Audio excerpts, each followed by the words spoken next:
there's plenty of anger and frustration in insurance companies, but do not lionize murderers or elevate psychotic screeds into a manifesto. This is insane.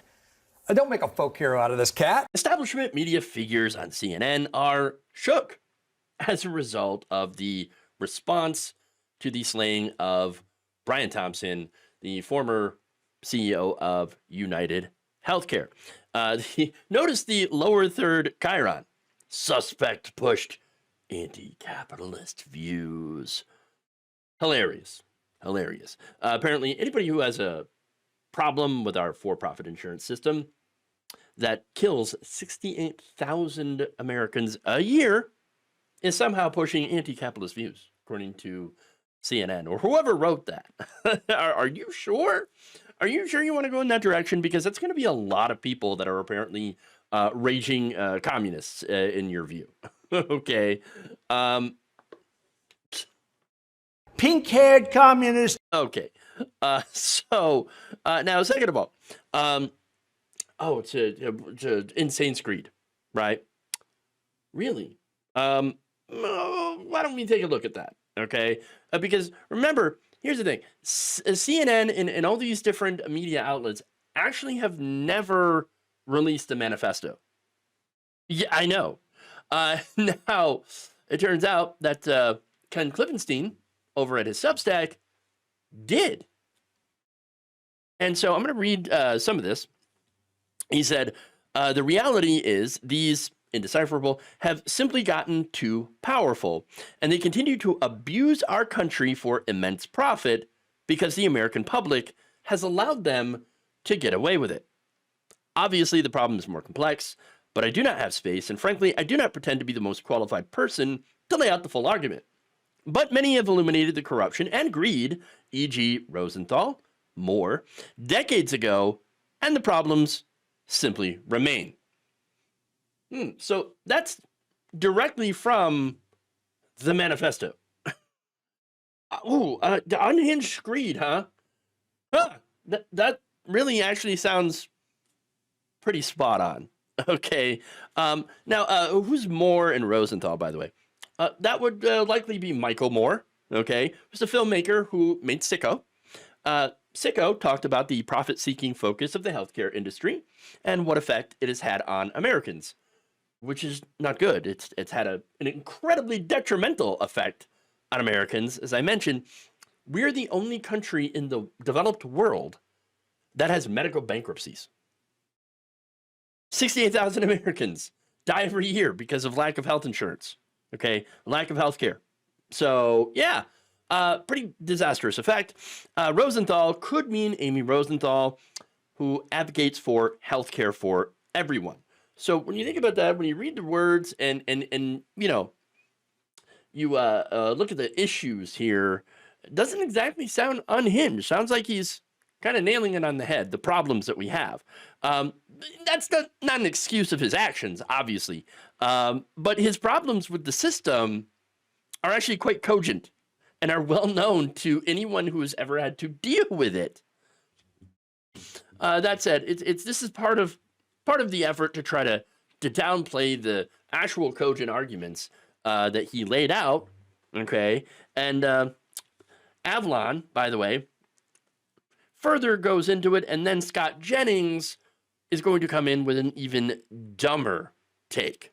You got a problem with the way insurance companies do business. There are a lot of righteous ways to handle it within the legal structure. And I think we're playing a little bit footsie with elevating this cat, and he doesn't deserve it. I agree with John. I think there's a culture in the United States right now that just doesn't, there's no respect for there's no respect. Laws. There's no respect. There's no respect for life. There's no respect for our cultural norms, and people believe that they should be able to take matters into their own hands. It's pretty ugly. Okay, so first I want to address John Avalon, right?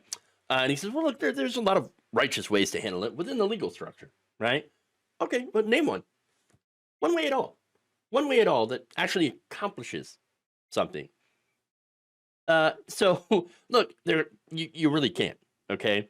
If there was a way, then there's a good chance we'd have it by now. Why do I say that? It's because a majority of Americans support universal health care, okay?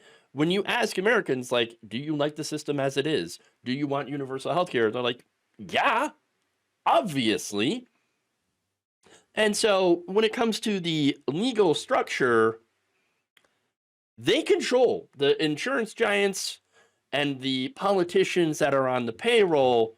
They control all of the legal structures to ensure that Americans don't get health care, because it disrupts these insurance companies and hospitals' profit flows.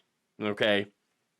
Look, getting back to the polling here. In 2020, 77% of Democrats either strongly or somewhat favored Medicare for all. They also overwhelmingly support a public option. And this is a majority of Democrats as well as independents. Okay. The only ones who don't in clear majorities are Republicans. And yet the candidates, by the way, that pushed Medicare for all in 2016 and 2020, in fact, one candidate really reliably pushed it. He was crushed by a flood of health insurance industry money. Okay. Along with the primary where you had all of his opponents pretty much drop out, endorse Joe Biden right before Super Tuesday because they were afraid that he was going to win and actually challenge the system. So, yeah, that year you ended up with Joe Biden winning the primary. And Joe Biden, by the way, Joe Biden had a health care plan, right? Remember this? It was a public option, allowing people to buy into Medicare. Now, once again, that's, hey, a lot of Americans are like, all right, great, let's do that. Or we'll do Medicare for all. More people support the public option. So, okay, let's do it. Let's do it. What happened to that plan? After he won the presidency, the public option talk just disappeared. It's gone. Bing, bing, bing, boom. It's gone. That's it. Disappeared. And it's funny because there was no national conversation about healthcare during a pandemic. No more. It's not no conversation on healthcare until this happened. And so you kind of wonder why they want to steer the conversation away from actually talking about healthcare. Because there are people out there in power who don't want to fix this issue, people that are profiting right now. And so you got people on CNN, by the way, very, very wealthy people. They get their healthcare, but we don't. Average people don't. They don't even want to talk about healthcare, which is why they're clutching their pearls over this whole thing. Okay, and that's why they're so flummoxed and frustrated. Now, let's get to the other guy, Jennings, Republican, right? Now, this guy, absolutely hilarious. It's like, oh, we don't have respect anymore in this country. Towards who? Health insurance CEOs? The man is incapable of reading a room, any room, save for, I guess, the boardroom. All right. There's no respect for the laws. Nearly half of all voters elected a convicted criminal to be the next president of the United States, Donald Trump. That is a man that Jennings supports. Kind of ironic, right? But there's no respect for life, he says. Yeah, 68,000 people every year, Americans, die because they can't afford health care in this country. Unarmed black men are killed by police. Okay? The right wing clutching their pearls over this, right? Where, I can't believe they would elevate Luigi to be a folk hero. Same people that have elevated Kyle Rittenhouse as a folk hero. A lot of irony here, right? No, what sounds like to me, the big issue that they have is that we are not respectful enough of the lives of rich and powerful people. That's what it is. That's what it is. And I'm not saying, by the way, that murder or vigilantism is the right option. Nowhere do I condone that or do I support that, right? Of course not. But you got to understand that we are not really going to have a lot of respect for their lives until they have some respect for ours and stop milking us for profit. Okay? And that's kind of the problem, right? That's what the health insurance industry is doing. It is a middleman that just takes our money.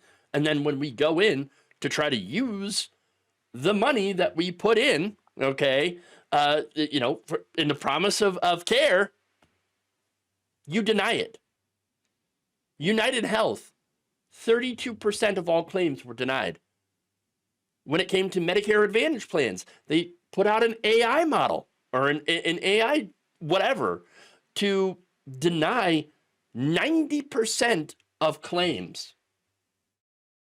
Faulty AI, they say, because it was denying claims that should not have been denied, 90%. But for them, it was working as intended because they made millions of dollars. Then our ex-CEO, Thompson, made $10 million a year.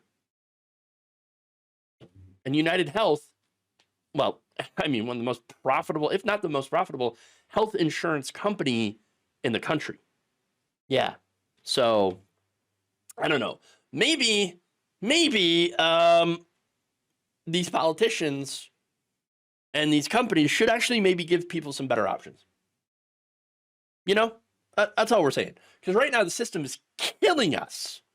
For-profit healthcare is killing us. Okay? So it shouldn't be a surprise to people who really look into this and really examine this, you know, outside of decorum. It's not very nice to do that. No, it shouldn't be a surprise to these people or anybody that there are some people who don't see this murder, because that's what it is. It's a murder. But they don't see it as a murder, but see it as more of an act of self-defense against a system that has been brutalizing us for so long. I don't necessarily agree with that, but I sure as hell understand it. And they should be trying harder to understand it as well.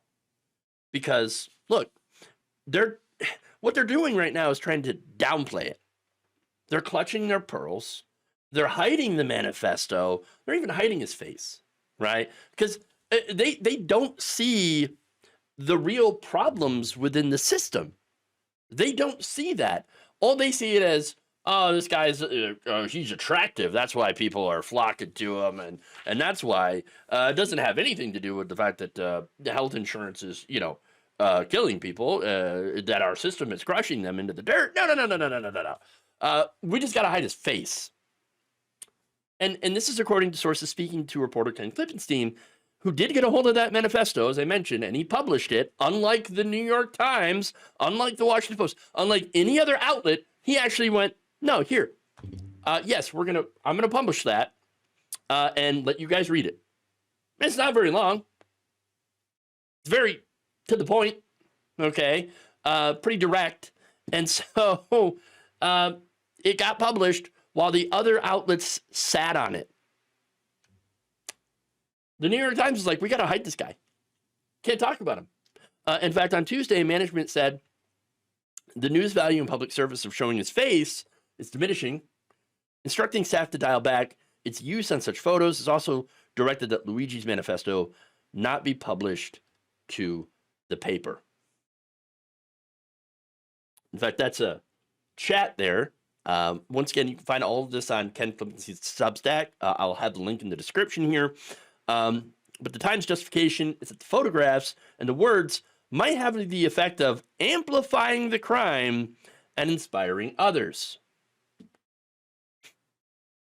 According to Klippenstein, the other arguably bigger reason that the media shies away from disclosure is its fear of antagonizing the sources, law enforcement sources, that it relies on for scoops. Quote, my source asked last night that we not publish the whole thing, said reporter Nandy Newman in the Times chat. So this is the problem with mainstream media, okay? Not only are they selectively deciding which things to publish, all right? But you can see that they have the bias here of making sure not to publish anything that could break decorum. How dare you say that these, this murderer made salient points against corporate America, against wealth and power? No. We at CNN, we at the New York Times, we're the defenders of wealth and power. We're the defenders of corporate power, of corporate America. Yes, We know. That's been very clear. And that's why people are starting to tune you out. Thank you for watching. If you enjoyed this video, please like, share, subscribe, hit the bell icon in order to get notified whenever a new video is released. And if you want to support independent, progressive media through this difficult time where it seems like everybody is shutting down, you can become a member on our YouTube page, you can become a subscriber on Facebook, or you can go to my Patreon. It's patreon.com/Jeff Waldorf. Thank you.